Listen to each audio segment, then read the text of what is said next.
اور کھانا کھا کر کے جب اٹھے تو کہنے لگے بیٹے اماں سے پوچھ لو ہمیں اجازت مل جائے گی. ارے ٹھہر یہ پوچھ کے آتا ہوں. کہا میری امی کہتی ہے جائیے.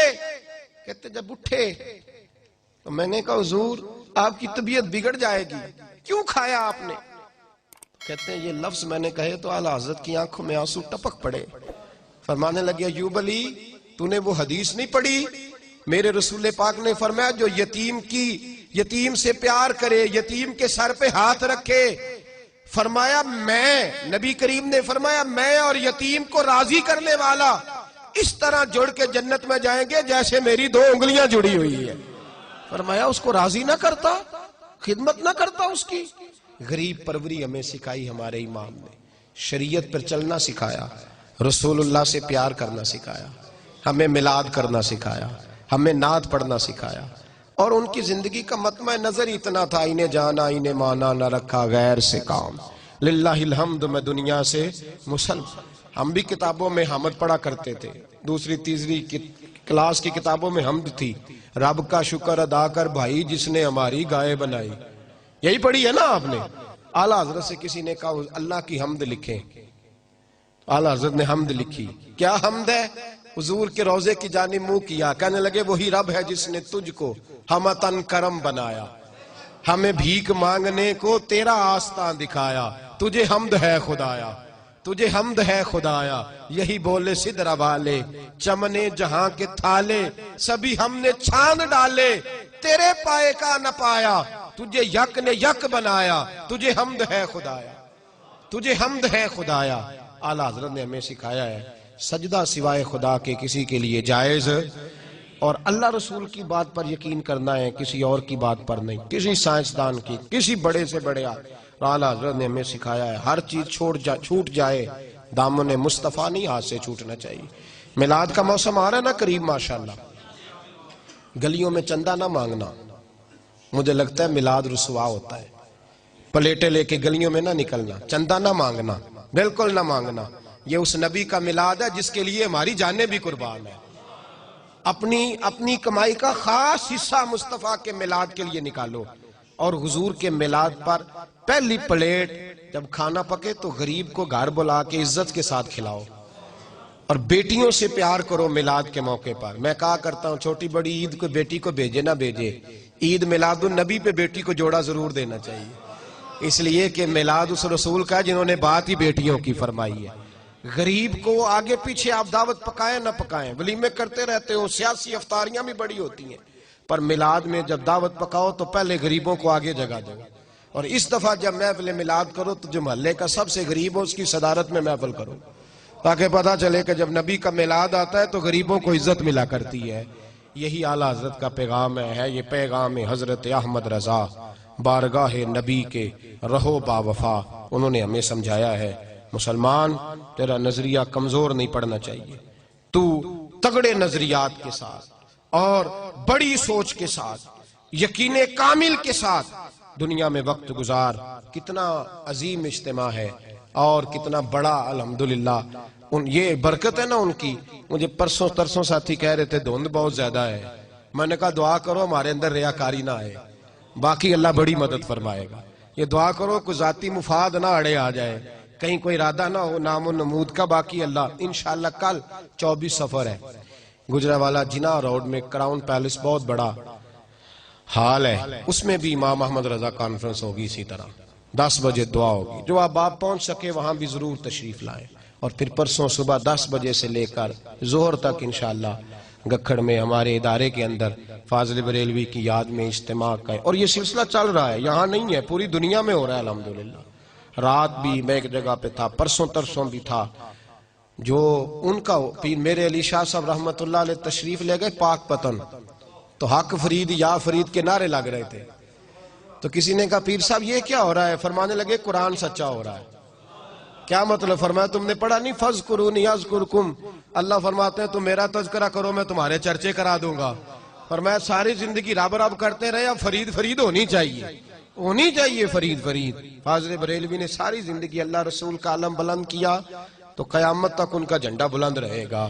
سب ان سے جلنے والوں کے گل ہو گئے چراغ, احمد رضا کی شمع فیروزاں ہے آج بھی, ایک ایک آنے والے صاحب کا ہزار ہزار مرتبہ شکریہ۔ رب کریم آپ کا آنا، مل بیٹھنا قبول فرمائے، اور اللہ ہمیں باہوش فرمائے، اور ہمیں بزرگوں کے نقوش سیرت پر چلنے کی توفیق عطا فرمائے۔